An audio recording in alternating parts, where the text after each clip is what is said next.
कदली one की ओर चल देती। श्री किशोरी जी कदली वन में यमुना के किनारे नेत्र नीचे किए हुए यमुना की नील धारा को देखती रहती है, मानो श्याम सुंदर के स्वरूप का दर्शन कालिंदी के उस जल में करती है। सखियों ने उद्धव को ले जाकर के श्री जी के मध्य में खड़ा कर दिया। सखियों ने कहा, जय जय किशोरी जी, हमारे प्राणधन प्रियतम श्री श्याम सुंदर के सखा आए हैं।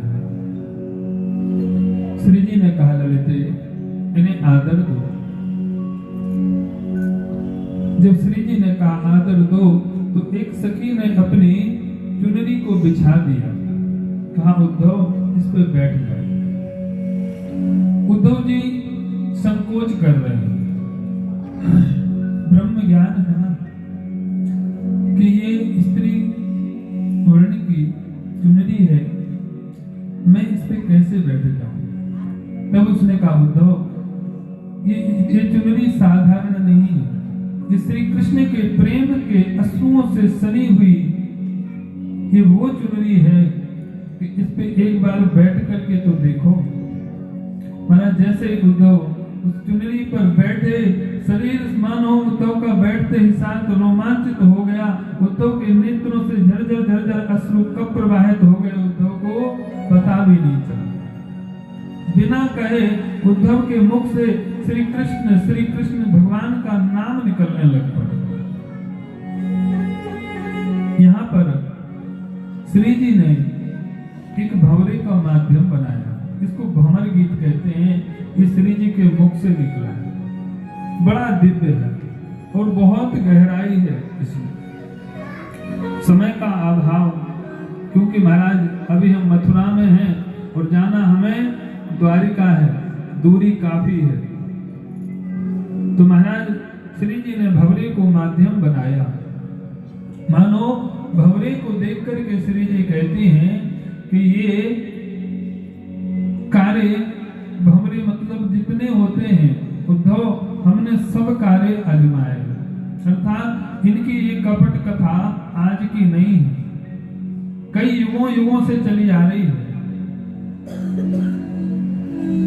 भाई भाई का झगड़ा था, बाली और सुग्रीव का।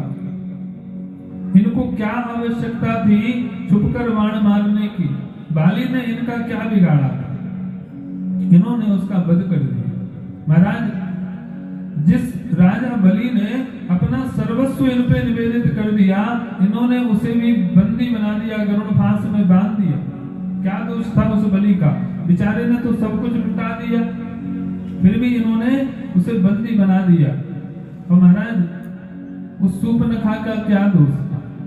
भाई प्रेम की प्रीत उपजी थी, अपना प्रेम का प्रस्ताव लेकर के तो आई थी, आपको नहीं स्वीकार था, मना कर देते, परंतु क्या किया आपने? उसको कुरूप कर दिया, उसका नाक काट, कान को काट के उसे कुरूप कर दिया।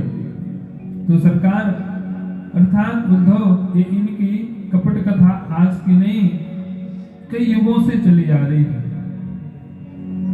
महाराज उस मूर्ध्वज का क्या दोष था जिसने आपके अनुसार अपने पुत्र पर ही आरा चलवा दी?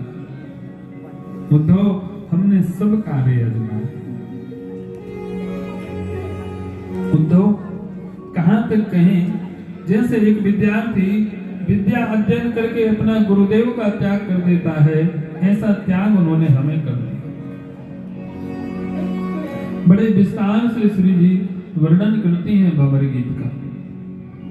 उद्धव 1-2 घंटे की कह के आए थे। उद्धव को 6 महीने कब बीत गए ये पता नहीं लगा। 6 महीने उद्धव ब्रज में रहे, परंतु कभी हरि चर्चा के अलावा एक शब्द नहीं सुना। जिस गोपी के यहाँ उद्धव जाते हैं वहां केवल और केवल कृष्ण कथा ही सुनाई देती है। जिस सखा के पास बैठते हैं वो चर्चा करता है तो भगवान श्री कृष्ण की चर्चा करता है, अर्थात जीवन ही इनका भगवान मय है। सभी गोपियां कहती हैं। तब कथामृतम तप्त जीवेनम कवि विरीडितम कल्मषापहम् श्रवण मंगलम श्रीमदाततम् भुवि विरन्ति ते भूरिदा जना। उद्धव, यदि हम जीवित हैं तो कृष्ण कथा के आश्रय से जीवित हैं। तब कथामृतम तप्त जीवन।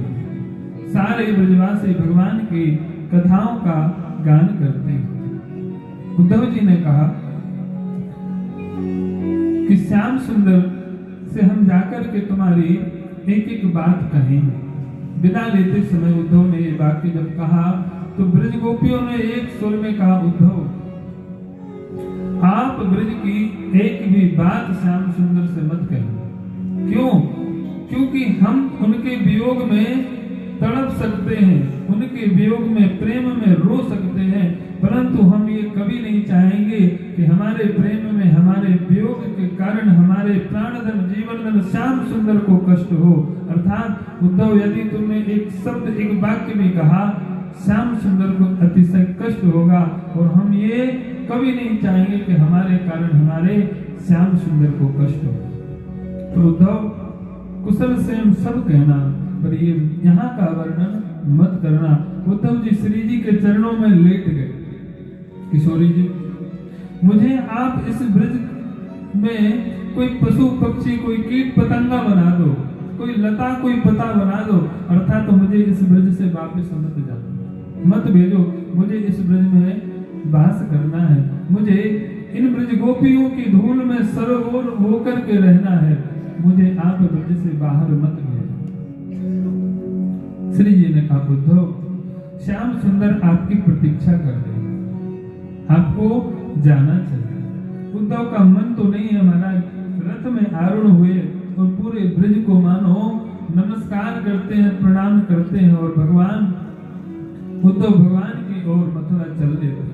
भगवान भी यहाँ ऊपर अटा पे चढ़ करके मानो उद्धव के आगमन की प्रतीक्षा कर रहे हैं कि कब उद्धव आए। जैसे ही रथ को उद्धव के देखा तो भगवान अटा से उतरे, दौड़ करके उद्धव को गले से लगाना चाहते थे। उद्धव ने धक्का मार के दूर कर दिया, आप वहीं खड़े हो। अर्थात आप जैसा निष्ठुर मैंने अपने जीवन में नहीं देखा। बताओ, वो ब्रजवासी आपसे इतना प्रेम करते हैं, इतना प्रेम करते हैं, आप उन्हें तड़पता बिलखता छोड़ करके चले आए। उद्धव ने ऐसे ऐसे अटपटे वाक्य कहे। भगवान आनंदित हो रहे हैं, प्रसन्न हो रहे हैं। क्यों? क्योंकि भगवान यही तो चाहते थे कि उद्धव ज्ञानी तो है, प्रेमी हो जाए। और ज्ञानी और प्रेमी में थोड़ा नहीं, जमीन आसमान का अंतर है। भगवान से प्रेम भरी बातें, अटपटे वाक्य वही कह सकता है जो भगवान से प्रेम करता है। जो भगवान से प्रेम नहीं करते वो तो बहुत डरते हैं। प्रेम जो होते हैं ना, प्रेमी, जैसे पूज्य गुरुदेव, छोटा सा प्रसंग सुना देता हूँ। ठाकुर जी की कृपा से एक बार द्वारिका दर्शन करने का अवसर प्राप्त हुआ। गए, संध्या के समय जब दर्शन करने गए तो भीड़ बहुत थी। वहां दूर से ही लाइन में धक्का मुक्की बहुत ज्यादा हो रही थी।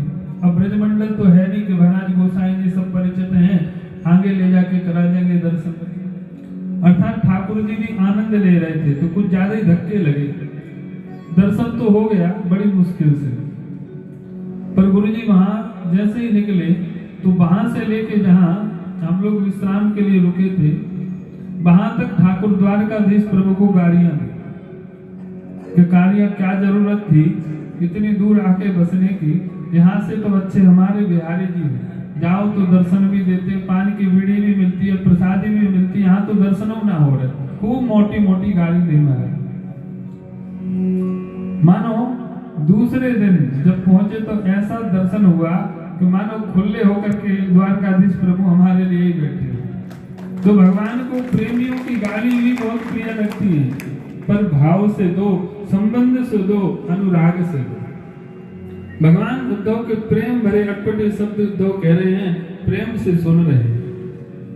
मानो मन ही मन श्री जी का धन्यवाद कर रहे हैं कि हे किशोरी जी, आपने बहुत बड़ी कृपा उद्धव से कर दी। कम से कम अब ब्रज में ऐसे प्रेमी सखा मेरे उद्धव मथुरा में भी है, जिनसे मैं कम से कम प्रेम का, ब्रज का भाव अब कह सकता हूं। मन ही मन श्री जी का धन्यवाद कर रहे हैं। उद्धव बोलते रहे, भगवान सुनते रहे। फिर अनायास उद्धव को भगवान ने अपने हृदय से लगा लिया। क्यों? क्योंकि ब्रजरज उद्धव में लगी थी, मानो ब्रजवासियों से मिलकर के उद्धव आए थे। भगवान ने कहा, उद्धव तुम्हारे प्रेम भरे वचन मुझे स्वीकार है, परंतु देखो एक रूप से मैं सदा मथुरा में विद्यमान हूँ, परंतु एक रूप से सदा मैं गोकुल में ही रहता हूँ। भगवान ने उद्धव के सिर पर हाथ रखा, वो मानो पुनः पूरे ब्रजमंडल का दर्शन उद्धव को करा दिया। उद्धव देखते हैं कहीं श्याम झूले पे बैठे हुए हैं, सखियां झुला रही हैं, कहीं सखाओं के मध्य खेल रहे हैं। जैसे भगवान ने महाभारत के समय अर्जुन को अपना विराट रूप का दर्शन दिव्य दृष्टि देकर प्रदान किया था, वैसे ही उद्धव को मानो पूरे ब्रजमंडल के सहित, श्री जी के सहित अपने आप का दर्शन करा दिया। प्रभु आज भी ब्रजमंडल में वास करते हैं। भगवान उद्धव सखा को मानो प्रेमी पाकर के अतिशय प्रसन्न हो गए। इसके बाद भगवान उद्धव के साथ ही जाकर के महाराज कुब्जा का मनोरथ भगवान ने पूर्ण किया। और एक दिन प्रभु उद्धव के साथ में अक्रूर जी के घर गए। अक्रूर जी का मनोरथ भगवान ने पूर्ण किया। ये कथाएं आप जो सुन रहे थे, ये भागवत जी के उत्तरार्ध की थी, पूर्वार्ध की थी। अब जो कथाएं हैं वो उत्तरार्ध की आएंगी। अर्थात यहाँ सुखदेव जी कहते हैं, राजन भगवान ने कंस का तो वध कर दिया, पर कंस की जो पत्नी थी अस्ति और प्राप्ति, ये दोनों जरासंध की पुत्रियां थी। कंस के वध के पश्चात दोनों रोती बिलखती अपने पिता के पास पहुंची। जाकर के अपने वैधव्य का कारण भगवान श्री कृष्ण को बताया कि हमारे इस वैधव्य के कारण भगवान श्री कृष्ण, महाराज इतना सुनते ही जरासंध आग बबूला हो गया। महाराज 23 अक्षौहिणी सेना लेकर के मथुरा पे चढ़ाई कर दी। भगवान दाऊद जी के सहित गए और जाकर के 23 अक्षौहिणी सेना का संहार कर दिया। दाऊ भैया जरासंध का वध करना चाहते थे, भगवान ने मना कर दिया। बोले दाऊ भैया इसका वध मत करो। बोले क्यों? बोले ये दुष्ट है और इसको छोड़ दो, ये फिर आएगा। हम आए इस पृथ्वी से असुरों का अथवा पापियों का संहार करने, इसको जाने दो।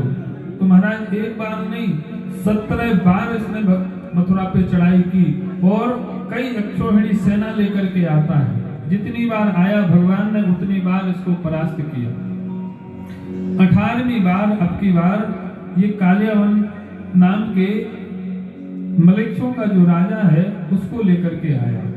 इसको वरदान प्राप्त था कालियावन को कि युद्ध में कोई भी यदुवंशी तुम्हारे सामने टिक नहीं सकता।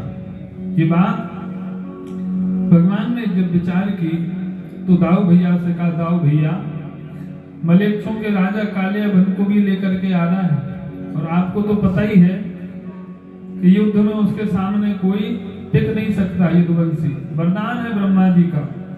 तो बोले फिर क्या करें? तो बोले रण छोड़ना पड़ेगा, भागना पड़ेगा। दाऊ भैया बोले रण छोड़ करके तो नहीं जाएंगे भैया, दुनिया क्या कहेगी कि दोनों भाई रण छोड़ करके भाग गए, नाम रखेगी रण छोड़। भगवान ने कहा कौन सी बड़ी बात है, दुनिया तो नाम रखती रहती, एक नाम और से। भगवान ने विश्वकर्मा जी का आवाहन किया, आज्ञा प्रदान की कि समुद्र के बीच में सुंदर द्वारिका का निर्माण करो। मैं शीघ्र मथुरा की लीला संपन्न करके द्वारिका आऊंगा। इधर भगवान आज युद्ध करने तो गए ताऊ भैया के साथ में, जाकर के युद्ध प्रारंभ में भी हुआ, परंतु वरदान के कारण कालिया वन का सामना कौन करे। तो महाराज दाऊ भैया तो जरासंध से युद्ध करते रहे, भगवान रण छोड़ करके भागे, तो भगवान का नाम पड़ गया, बोलिए रण छोड़ भगवान की। भगवान भागते भागते एक गुफा में प्रविष्ट हो गए, पीछे पीछे कालिया वन भी प्रविष्ट हो गए। उस गुफा में महाराज मुचकुंद सो रहे थे। भगवान ने क्या किया, जाकर के अपना पीतांबर मुचकुंद जी को उड़ा दिया। कालिया वन को लगा कि वहां से युद्ध छोड़ करके यहाँ गुफा में आके आराम से सो रहा है। महाराज एक मुष्टिक मारी, महाराज जैसे मुचकुंद ने नेत्र खोले तो कालिया वन जल करके भस्म हो गया। कालिया वन का वध हो गया। कि मुचकुंद जी कौन है? ये वही है त्रेता अवतार वाले। इन्होंने जब देवताओं की ओर से युद्ध किया तो देवताओं ने प्रसन्न होकर वर मांगने के लिए कहा। इन्होंने कहा कि अतिशय थक गया हूं, मुझे निद्रा चाहिए। तो उन्होंने कहा यदि आप जाकर के गुफा में सो जाओ और भूल से भी कोई आपको जगाएगा तो वो दृष्टि पड़ते ही भस्म हो जाएगा। ये बात भगवान जानते थे। महाराज कालिया वन का उद्धार करा दिया। इधर जरासंध अकेला नहीं था, ब्राह्मणों को बिठा के आया था अब की बार कि यदि अनुष्ठान ऐसा करो कि हमें विजय मिले, यदि विजय श्री नहीं मिली तो सब ब्राह्मणों का वध कर दूंगा महाराज। तो भगवान ने कहा ब्राह्मणों के आश्री वचन की लाज भी रखनी है, क्या करें दाऊ भैया। तो भगवान श्री कृष्ण बलराम वहां से भागे, सीधा प्रहर्षण पर्वत पर चढ़ गए। जरासंध ने विचार किया कि पर्वत पे ढूंढने से अच्छा इसको चारों ओर से आग लगा दो, दोनों के दोनों जल के मर जाएंगे। ऐसे किया महाराज, पर्वत के चारों ओर आग लगवा दी। उधर भगवान ने योग माया के द्वारा सारे मथुरा वासियों को द्वारिका पहुंचा दिया और इधर प्रहर्षण पर्वत पे सीधी छलांग लगाई। कहां पहुंच गए? द्वारिका। बोलिए द्वारिकाधीश भगवान की जय। भगवान द्वारिका में प्रकट हुए और प्रथम बार अब भगवान श्री राजा द्वारिका नाथ बने। भगवान द्वारिका नाथ प्रभु राजा बने हैं और द्वारिका में सर्वप्रथम श्री दाऊ जी महाराज का विवाह कुकुदमी की पुत्री रेवती जी के साथ हुआ। इनका जन्म तो त्रेता में हुआ पर विवाह द्वापर में जाकर के हुआ। क्यों? क्योंकि इनकी लंबाई इतनी थी कि महाराज इनके योग त्रेता में कोई वर नहीं मिला। तो ब्रह्मा जी के शरण में गए, कहा महाराज आपने पुत्री इतनी लंबी दी कि उसके योग कोई वर ही नहीं मिल रहा। जिस समय ये गए थे उस समय नृत्य चल रहा था। तो ब्रह्मा जी ने पूछा आप कब आए? बोले जब नृत्य चल रहा था। अरे बोले महाराज इतने में तो योग निकल गया ही, जाओ शीघ्र। अर्थात यदुवंशियों में श्री बलराम जी का प्राकट्य हुआ है, उनसे जाकर के विवाह कर दो। तो आकर के श्री रेवती जी का विवाह दाऊ जी से हुआ। बोलिए रेवती वल्लभ लाल की जय हो। इधर परीक्षित जी महाराज पूछते हैं सुखदेव जी से, गुरुदेव भगवान भीष्मक सुता रुक्मणी रचनायमान। अर्थात गुरुदेव हमने भगवान श्री कृष्ण के प्रथम विवाह की बहुत चर्चाएं सुनी।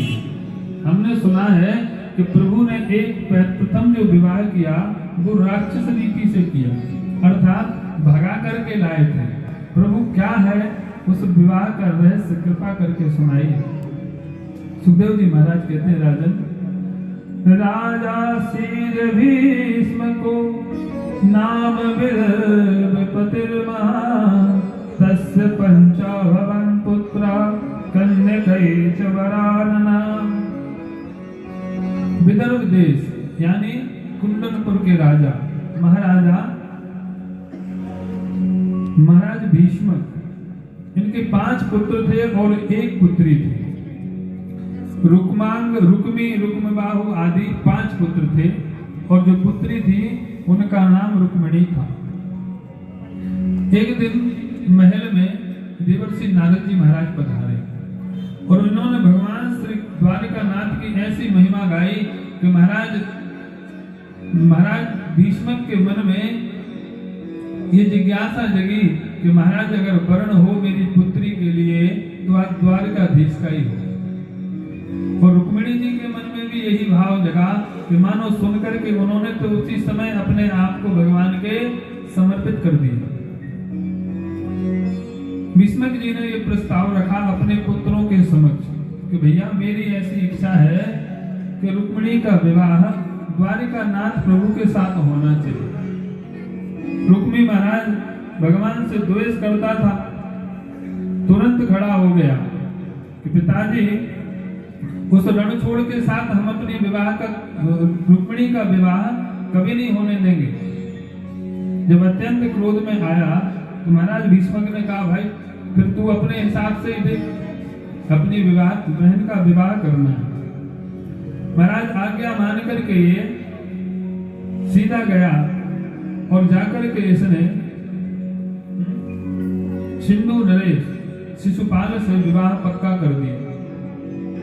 आकर के सूचना दी घर पे के महाराज मैं गया था अपनी बहन का रिश्ता पक्का कराया और 2-4 दिन में महाराज बारात भी आने वाली है। जब ये पता रुक्मिणी जी को चला तो महाराज भयभीत हो गई कि हे प्रभु मैं तो आपको वरण कर चुकी हूँ और यहाँ दूसरी बारात आने वाली है। ये बात रुक्मिणी जी ने जाकर के अपनी माँ से कही कि माँ मैंने तो मन से अपने आप को द्वारकानाथ के चरणों में समर्पित कर दिया है। यदि मेरा विवाह द्वारिकानाथ से नहीं हुआ तो मैं अपनी इस देह का परित्याग कर लूंगी। तो माता रुक्मिणी की जो माँ है उन्होंने कुल पुरोहित को बुलवाया, अर्थात रुक्मिणी जी की माँ ने अपनी बड़ी पुत्र वधू जो रुक्मी की भार्या है उनको बुलाया। माँ ने और भाभी ने दोनों ने मिलकर के रुक्मिणी से एक बहुत सुंदर विनय पत्र लिखवाया। विनय पत्र लिखवा करके कुलगुरु ब्राह्मण को दिया। रुक्मिणी जी ने हाथ जोड़ करके कहा विप्रदेव ये पत्र ले जाकर के आप द्वारिकानाथ प्रभु को दे दो। और ये केवल पत्र नहीं है, अर्थात ये मेरे प्राण है। यदि ये पत्र समय पर नहीं पहुंचा तो मैं अपने प्राणों का परित्याग कर दूंगा। तो विप्रदेव ये पत्र ले जा करके शीघ्र प्रभु को चरणों में अर्पित कर दो। महाराज विप्रदेव द्वारिकानाथ प्रभु की नगरी में पहुंचे। जैसे ही द्वार पर पहुंचे तो भगवान के द्वारपालों ने विप्रदेव का स्वागत किया और जाकर के भगवान से प्रार्थना की कि प्रभु कुंडिनपुर से एक ब्राह्मण आए हैं। भगवान ने कहा सा आदर उनको लेकर के आओ। बोले सद्गुरुदेव भगवान की जय। गोविंद बोलो हरि गोपाल बोलो, गोविंद बोलो हरि गोपाल बोलो, गोविंद बोलो हरि गोपाल बोलो, राधा रमण हरि गोविंद बोलो, गोविंद बोलो हरि गोपाल बोलो, गोविंद बोलो हरि गोपाल बोलो, श्री राधा रमण हरि गोविंद बोलो।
बोले सद्गुरुदेव भगवान की जय।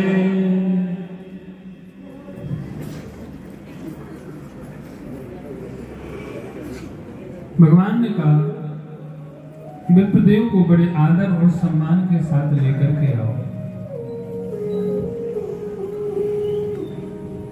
भगवान ने कहा विप्रदेव कृपा कर बताओ आगमन किस कारण से हुआ।